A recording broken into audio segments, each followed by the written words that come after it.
ஒரு புதிய கண்டுபிடிப்பு 9441785551 இங்கிலீஷ்ல பேச வாய்ப்பாடு முறை பயிற்சி 10 வாய்ப்பாடுகள் 44 வரிகளில் பார்த்து பேசலாம். பயிற்சி இலவசம். 3ஆம் வாய்ப்பாடு பணிவில் பேசுவது. பணிவில் பேச I can come, என்னால் வர முடியும். Cannot come, can I come, can I come, when can I come, பேச வேண்டும். உதாரணம், நீ வரலாம் you can come கட்டளை. அவன் வரலாம் he can come கட்டளை. You may come request, he may come request. நீ படிக்க வேண்டும் you should read. நான் விரும்புகிறேன் I would like. நீங்க விரும்புகிறீர்களா? Would you like? நீங்க என்ன விரும்புகிறீர்கள்?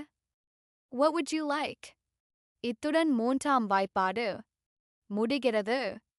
இன்று முதல் நீங்க பணிவில் பேச ஆரம்பிக்கலாம். இந்த வீடியோவை முதல் பார்ப்பவர்கள் 1ஆம் வாய்ப்பாடு வீடியோவிலிருந்து பாருங்க. உங்க சந்தேகங்களுக்கு 9441785551 போன் செய்து விவரம் தெரிஞ்சிக்கங்க. எங்க வாய்ப்பாடு PDF புத்தகம் ₹100. GPay 9443178551. தினமும் படிங்க. இங்கிலீஷ்ல பேசலாம். ஒரு புதிய கண்டுபிடிப்பு 9